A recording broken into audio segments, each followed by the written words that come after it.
नमस्कार दोस्तों, आपके अपने YouTube चैनल प्रकाश एजुकेशन हब पर आपका हार्दिक स्वागत। मेरे साथ में आज आप 27 जनवरी 2024 के करंट अफेयर्स के इस महत्वपूर्ण सेशन के अंदर, जिसमें जानने वाले हैं ऐसे कौन से इंपोर्टेंट क्वेश्चंस है और करेंगे उनका डिटेल में डिस्कस। तो चलिए सेशन की शुरुआत करते हैं आज के दिन के साथ में। आज कौन सा दिवस मनाया जा रहा है और क्यों अपने लिए इंपोर्टेंट है। तो आज 27 जनवरी और 27 जनवरी को मनाया जाता है राष्ट्रीय भौगोलिक दिवस। राष्ट्रीय भौगोलिक दिवस मनाने की शुरुआत होती है 1888 में। 1888 में इसको मनाने की शुरुआत होती है।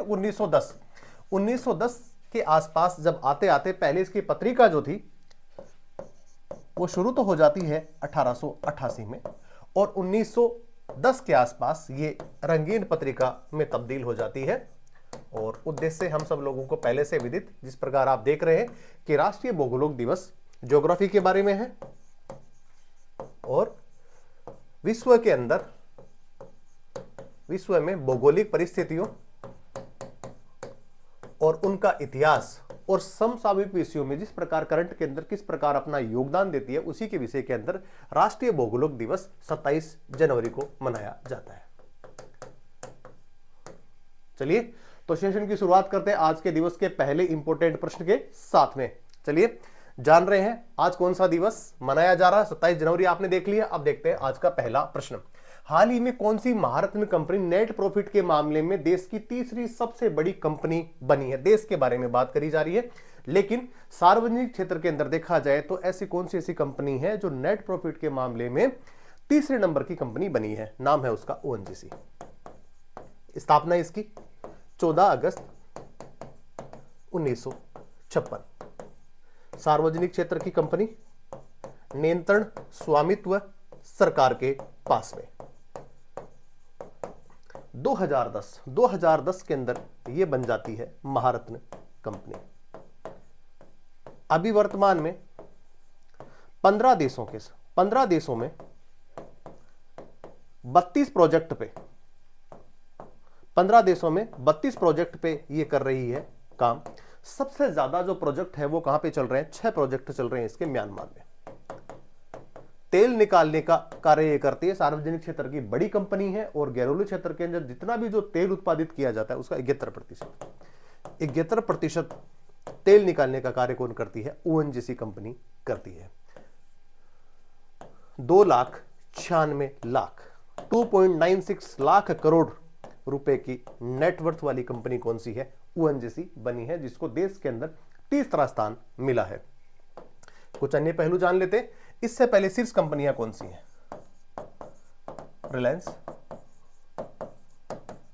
रिलायंस है और नंबर 2 पे है टीसीएस, टाटा कंसल्टेंसी सर्विस। वैसे देखा जाए तो हमने पहले सेशन में भी कवर करा था कि टाटा कंसल्टेंसी सर्विस एक अन्य मामले में भी विश्व भर के अंदर छाई हुई कंपनी है। नंबर 2 पर आईटी सेक्टर के अंदर नंबर 2 पर अगर कोई कंपनी है, उस कंपनी का नाम कौन सा है? भारतीय कंपनी है टाटा कंसल्टेंसी सर्विसेज, जो टाटा ग्रुप का ही एक बड़ा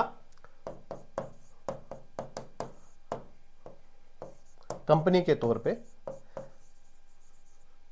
अलग से आईटी सेक्टर की बड़ी कंपनी है। तो आप इस प्रश्न के माध्यम से देख रहे हैं कि हाल ही में कौन सी महारत्न कंपनी नेट प्रॉफिट के मामले में देश की तीसरी सबसे बड़ी कंपनी बनी। आंसर हो जाएगा इसका कौन सा? ओएनजीसी। देख लेते हैं इसके बारे में कुछ अन्य फैक्ट्स। ओएनजीसी मार्केट कैप में 2.96 लाख करोड़ रुपए के हिसाब वाली देश की तीसरी सबसे बड़ी कंपनी। नेट प्रॉफिट के मामले में सिर्फ अन्य कंपनियां जो, जिसके अंदर रिलायंस और टीसीएस है। ओएनजीसी का जो शुभंकर है, जिसके बारे में बात करी जा रही है, सागर सम्राट इसका शुभंकर। 27,000 से अधिक लोग ओएनजीसी के अंदर करते हैं काम। इसके अंदर 15 देशों में है, जिसके 32 प्रोजेक्ट पे इस पे काम चल रहा है, और म्यांमार में सर्वाधिक 6 प्रोजेक्ट पे का भी वर्तमान में काम चल रहा है। ओएनजीसी वर्तमान में चर्चाओं में इसलिए भी बनी हुई थी, अभी हाल ही के दिनों के अंदर ओएनजीसी ने अभी गोदावरी कृष्णा का जो बेसिन है वहां पर भी घरेलू कच्चे तेल का उत्पादन उन्होंने शुरू कर दिया है। वैसे देखा जाए तो ओएनजीसी का कार्य राजस्थान के अंदर पचपदरा जो रिफाइनरी है वहां पे भी इसी के माध्यम से ही वहां पे भी तेल शोधन का कार्य किया जा रहा है। भारत की सबसे बड़ी तेल उत्पादन कंपनी है।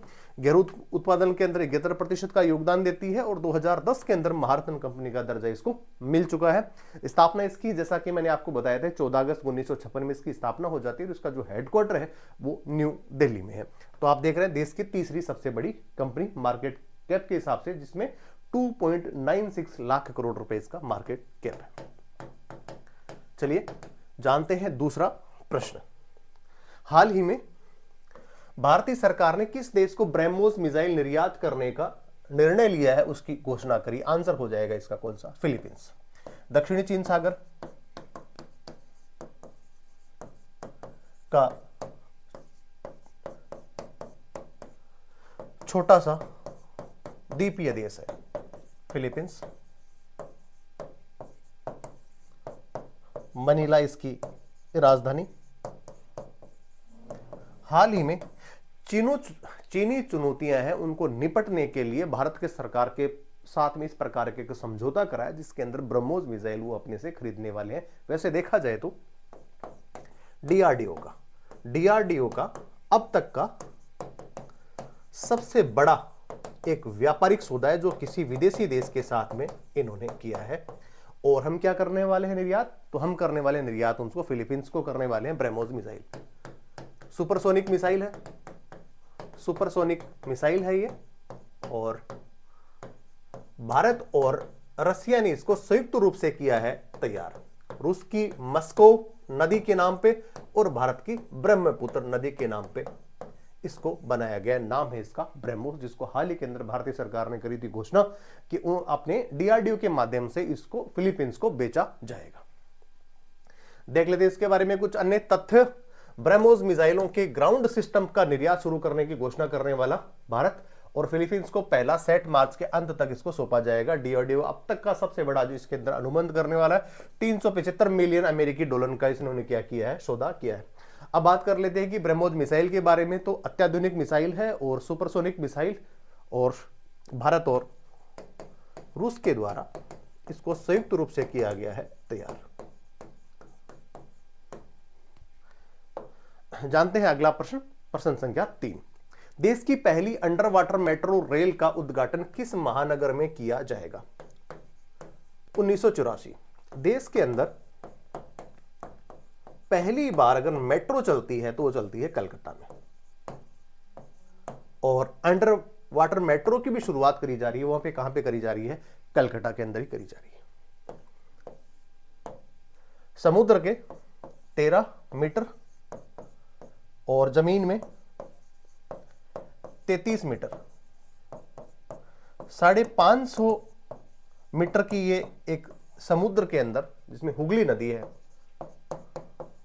हुगली नदी के अंदर इस प्रकार का एक जाल बिछाया गया, जिसमें पानी के अंदर ये 13 मीटर अंदर ये इसका ट्रैक बनाया गया है अभी वर्तमान में, और जमीन के अंदर ये 33 मीटर के अंदर चलने वाली ये भारत की पहली अंडर वाटर ट्रेन बनने वाली है। अब बात कर लेते हैं कि भारत के संदर्भ में रेलवे का 1853। मुंबई और ठाणे, मुंबई व ठाणे के मध्य भारत के अंदर पहली बार रेल चली है। कब? 1853 के अंदर। भारत विश्व का चौथा सबसे बड़ा रेलवे नेटवर्क वाला देश है, 4th रेलवे नेटवर्क के हिसाब से भारत। अभी हाल ही के अंदर अहमदाबाद से मुंबई के बीच में बुलेट ट्रेन का कार्य भी प्रक्रियाधीन है। वहां पे ट्रैक बिछाया जा रहा है और थोड़े दिनों के अंदर वहां पे बुलेट ट्रेन चलने भी लग जाएगी। किसके सहयोग से? जापान के सहयोग से। सर्कुलर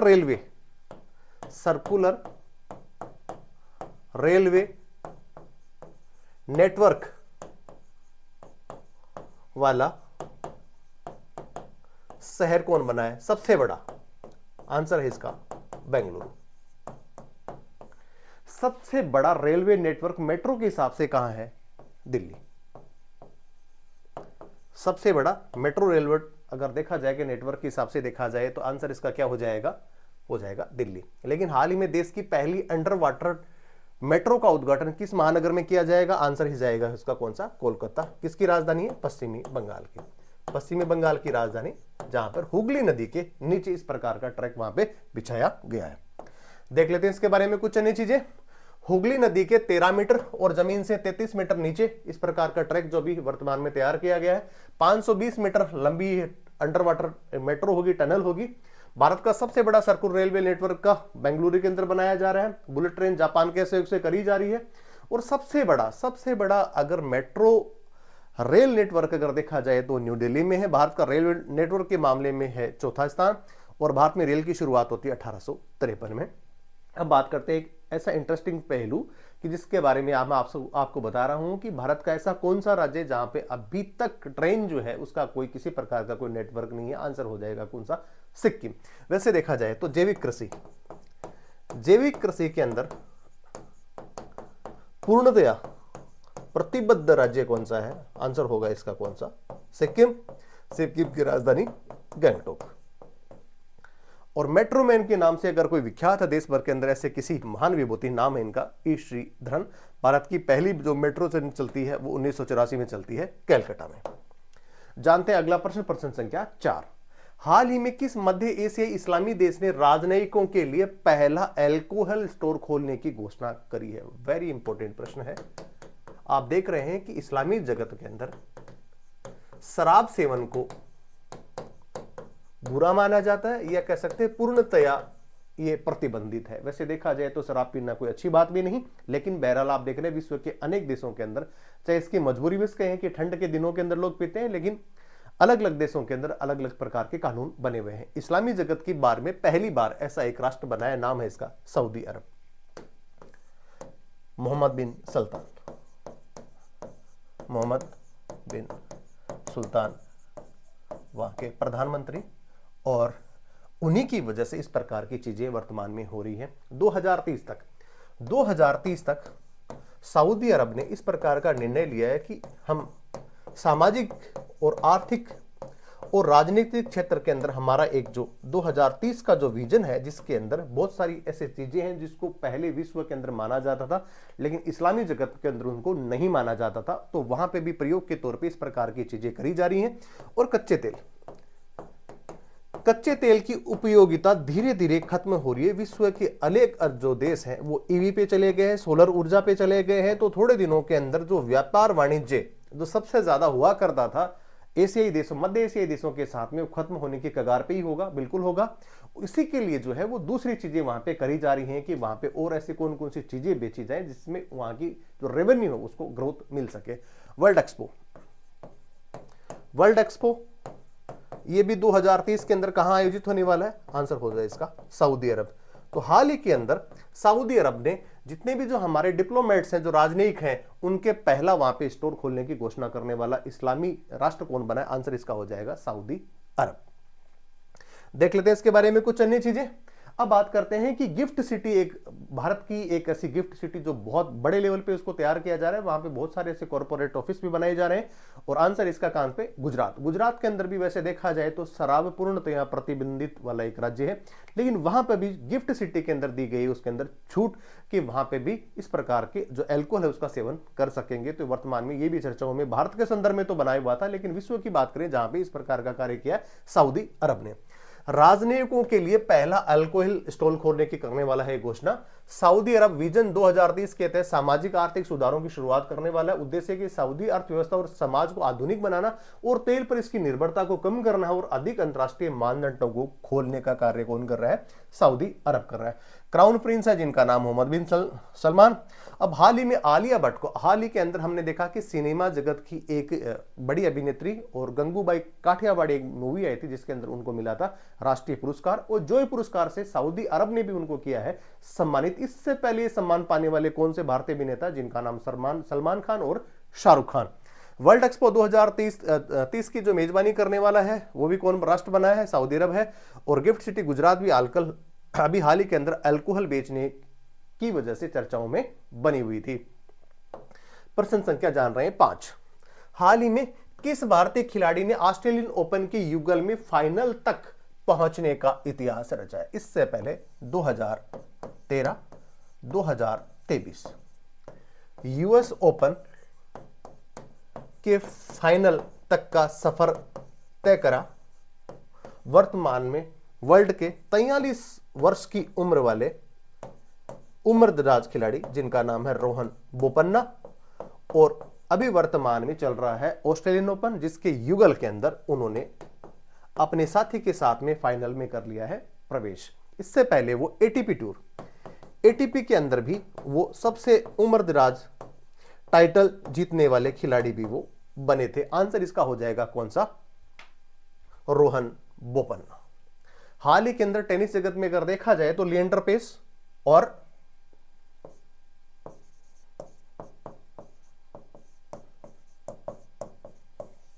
को अभी मिली थी टेनिस विजय अमृतराज और लिएंडर पेस को टेनिस हॉल ऑफ फेम में मिली थी जगह।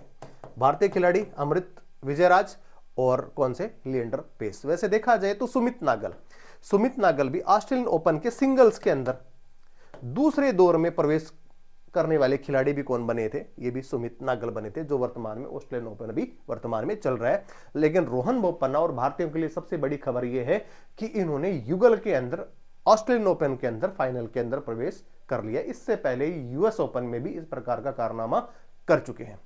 चलिए जान लेते हैं इनके बारे में कुछ अन्य चीजें। रोहन बोपन्ना तीसरी बार किसी टूर्नामेंट के फाइनल पहुंचने वाले इस प्रकार के भारतीय खिलाड़ी।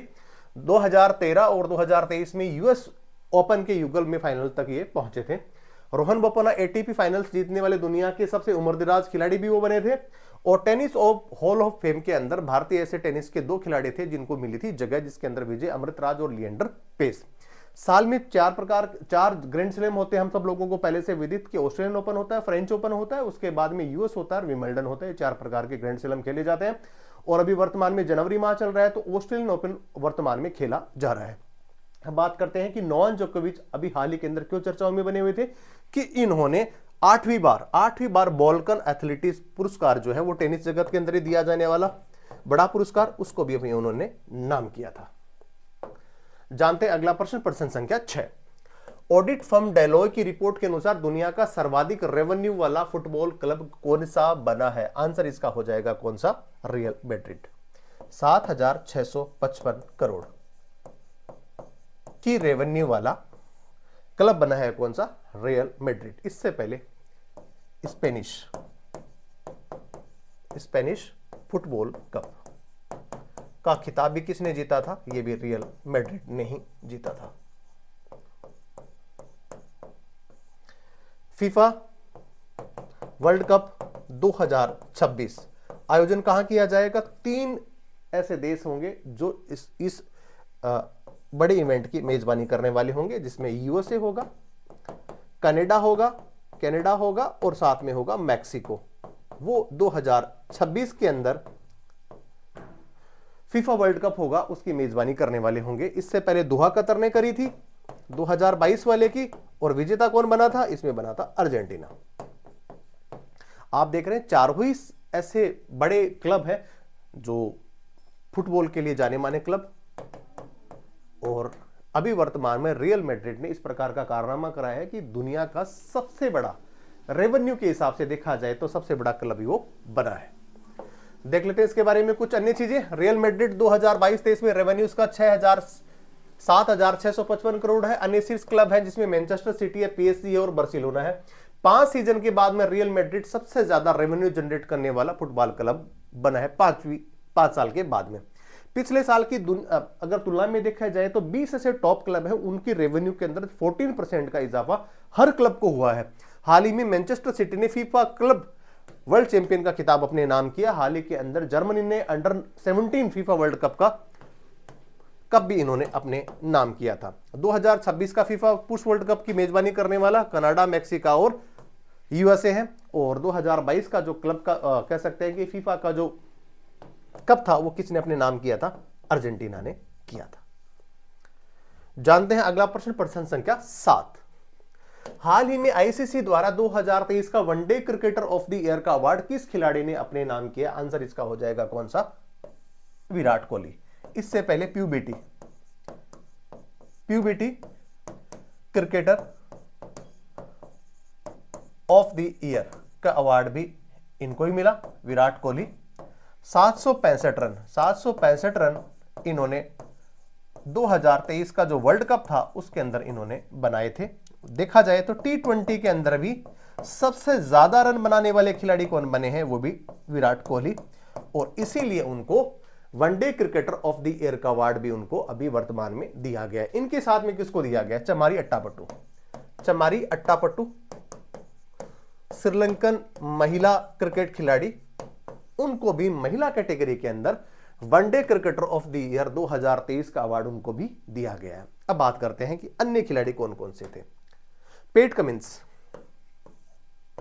इनको दिया गया है cricketer of the year. Virat Kohli one day cricketer of the year बने हैं, जबकि ये कौन से बने हैं, क्रिकेटर ऑफ द ईयर का अवार्ड किसको मिला है, पेट कमिंस को। Usman Khawaja test cricketer, test cricket में क्रिकेटर ऑफ द ईयर का अवार्ड किसे मिला है, वो मिला है उस्मान ख्वाजा को, जबकि one day cricketer of the year का अवार्ड किसको मिला है, विराट कोहली को। अब बात करते हैं कि टी20 में क्रिकेटर ऑफ द ईयर का अवार्ड किसे मिला है, सूर्य कुमार, भारतीय खिलाड़ी, और इनके साथ में मैथ्यूज महिला कैटेगरी के अंदर, ये कहां की है, ये है वेस्ट इंडीज की, इनको इस पुरस्कार से नवाजा गया है। आईसीसी के द्वारा इस प्रकार के अभी वर्तमान में जो खिलाड़ी थे उनको प्रदर्शन को देख करके इस प्रकार के पुरस्कार वहां पे दिए गए। जान लेते हैं इसके बारे में कुछ अन्य चीजें। टी20 में सबसे ज्यादा रन बनाने वाले खिलाड़ी कौन है, विराट कोहली हैं। वनडे में 50 से जो है वो शतक लगाने वाले खिलाड़ी भी बन चुके हैं। विराट कोहली वर्ल्ड कप 2023 में सर्वाधिक रन बनाने वाले खिलाड़ी भी बने थे, और साथ में puberty athlete of the year 2023 का अवार्ड भी इनको मिल चुका है। One day cricketer of the year का अवार्ड चमारी अट्टापट्टू महिला वर्ग में, पुरुष में तो विराट कोहली को मिला ही मिला है। ICC cricketer of the year का अवार्ड पेट कमिंस ऑस्ट्रेलियन खिलाड़ी और ऑस्ट्रेलियन कप्तान भी, जिन्होंने 2023 के अंदर वर्ल्ड कप को अपने नाम किया था। ICC test cricketer of the year का अवार्ड उस्मान ख्वाजा ऑस्ट्रेलियन खिलाड़ी है। टी20 क्रिकेटर ऑफ द ईयर का अवार्ड सूर्य कुमार को मिला है। उन्हीं के साथ में मैथ्यूज वेस्ट इंडीज की महिला क्रिकेटर, उनको भी इस अवार्ड से सम्मानित किया गया है। प्रश्न संख्या 8, हाल ही में भारत द्वारा 75वें गणतंत्र दिवस में पहली बार ताइवान के किस नागरिक को पद्म अलंकरण से सम्मानित करने की घोषणा करी है? आंसर इसका हो जाएगा Young Liu. Foxconn, Foxconn एक कंपनी जो एप्पल आईफोन को असेंबल करने का कार्य कौन करती है, वो करती है फॉक्सकॉन, ताइवान कंपनी है। और इन्होंने 300 करोड़ रुपए का निवेश हाल ही के अंदर कर्नाटका में करा था, और चीनी बिजनेस को भारत में खींचने के लिए ताइवान कंपनी के जो सीईओ हैं उन्होंने इस प्रकार का कार्य करा, और भारत सरकार ने भी प्रत्युत्तर के अंदर भारत का सबसे बड़ा अवार्डों में से एक तो उनको पद्म अवार्ड से किया है सम्मानित। और आंसर इसका हो जाएगा यंग ली यू, जो फॉक्सकॉन कंपनी है उसके वो सीईओ है। अब बात करते हैं कि ताइवान कंपनी फॉक्सकॉन के चेयरमैन है। गणतंत्र दिवस पे 132 पद्म अलंकरण दिए गए थे, जिसमें 5 पद्म विभूषण है, जिसके अंदर हमारे उपराष्ट्रपति जो पूर्व थे वेंकैया नायडू जी को भी मिला है, और 17 पद्म विभूषण भूषण और 110 पद्म श्री। इस अवार्ड जो है वो अभी 26 जनवरी को ये प्रदान किए गए थे, इनकी घोषणा इनकी की गई थी। अब भारतीय कंपनी HCL के साथ मिलकर कर्नाटक में 300 करोड़ रुपए का निवेश करने वाली कंपनी ताइवानी कंपनी कौन सी बनी? फॉक्सकॉन, उसी के जो सीईओ हैं और उन्हीं को मिला है क्या? पद्म श्री। आईफोन असेंबल करने वाली सबसे बड़ी कंपनी कौन सी है? वो है फॉक्सकॉन। प्रश्न संख्या 9, 75वें गणतंत्र दिवस के उपलक्ष्य पर किस राष्ट्र के राष्ट्रपति बतौर मुख्यमंत्री के तौर पे मुख्य अतिथि के तौर पे उन्होंने करी थी शिरकत? आंसर हो जाएगा इसका कौन सा? France, Emmanuel Macron. Emmanuel Macron ने इसमें करी थी शिरकत, और ये 75वां गणतंत्र दिवस मनाया गया, और दिल्ली में जो परेड होती है उसमें उन्होंने मुख्य अतिथि के तौर पे करी थी शिरकत। 2024 में फ्रांस ओलंपिक खेलों का आयोजन करने वाला भी ऐसा एक देश है, और इससे पहले 2020 के अंदर ये ओलंपिक खेल हुए थे। फ्रांस भारत का सबसे बड़ा रणनीतिक साझेदार, और वीटो पावर जो 5 कंट्री हैं उसके अंदर फ्रांस भी शामिल है, और फ्रांस हमेशा भारत का हिमायती रहा है कि दुनिया का सबसे बड़ा लोकतंत्र, दुनिया की सबसे बड़ी आबादी वाला देश, उसको भी वीटो के अंदर मिलनी चाहिए जगह। इस प्रकार की जो है हमेशा इस प्रकार का सपोर्ट भारत को फ्रांस करता रहा है। वैसे देखा जाए तो प्रोजेक्ट 75 ये भी फ्रांस के सहयोग से ही भारत के अंदर बहुत सारी ऐसी पनडुब्बियों का निर्माण वहां पर किया गया, और बड़ी बात यह है कि अत्याधुनिक फाइटर जेट राफेल, ये भी हमने कहां से खरीदा, ये भी फ्रांस से ही करा है। इसके अलावा भी नेवी के लिए भी हम भारत राफेल वहां से खरीदने वाला है। बड़ा साझेदार, आंसर इसका हो जाएगा कौन सा, कौन से राष्ट्र के राष्ट्रपति ने मुख्य अतिथि के तौर पे यहां पे शिरकत करी थी, आंसर इसका हो जाएगा कौन सा, फ्रांस। देख लेते हैं इसके बारे में कुछ अन्य चीजें। और हाल ही के अंदर फ्रांस इसलिए भी चर्चाओं में बना हुआ था कि वहां पे अभी प्रधानमंत्री के चुनाव हुए थे, उसके अंदर सबसे कम उम्र के एक प्रधानमंत्री बने जिनका नाम है गैब्रियल अटल। इतिहास में सबसे कम उम्र के प्रधानमंत्री बनने का गौरव भी इन्होंने अपने नाम किया। वैसे देखा जाए तो भारत के साथ में फ्रांस बहुत सारी एक्सरसाइज कंडक्ट करता है डिफेंस के सेक्टर के अंदर, लेकिन शक्ति अभ्यास इसके साथ में करता है, जिसके अंदर शक्ति, वरुण और गरुड़, ये तीनों प्रकार के संयुक्त सैन्य अभ्यास भारत फ्रांस के साथ में करता है। इसरो के अभी हाल ही के अंदर इसरो के जो मानव अंतरिक्ष उड़ान कार्यक्रम के निदेशक की पूर्व की निदेशक VR ललिता अंबिका को भी फ्रांस का सर्वोच्च नागरिक पुरस्कार से उनको सम्मानित किया गया है। आप नीचे देख रहे हैं कि प्रोजेक्ट 75 और राफेल, ये दोनों ही प्रोजेक्ट फ्रांस के साथ में भारत कर रहा है।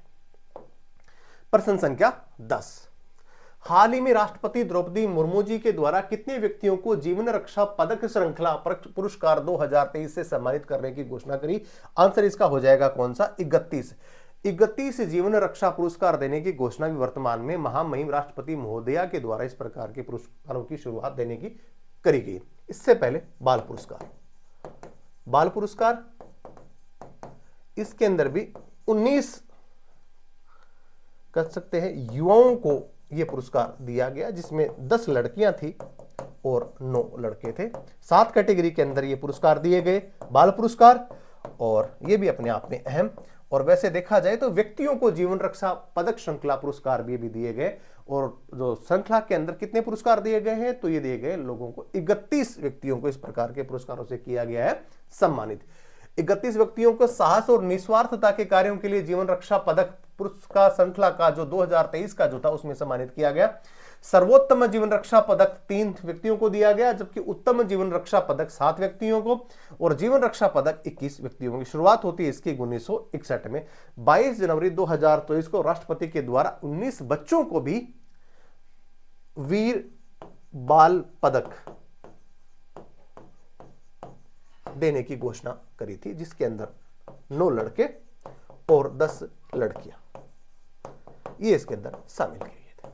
चलिए और जानते आज के सेशन का अंतिम प्रश्न, और अंतिम प्रश्न है कि हाल ही में ब्रिटेन में किस भारतीय मूल को प्रतिष्ठित award freedom of the city of London से सम्मानित किया गया, आंसर इसका हो जाएगा कौन सा, अजीत मिश्रा को इस प्रकार के पुरस्कार से किया गया सम्मानित। इसके बारे में कुछ अन्य फैक्ट्स जान लेते हैं। अजीत मिश्रा भारतीय मूल के प्रमुख वकील हैं, UK India legal partnership UKLP के संस्थापक और अध्यक्ष भी ये हैं।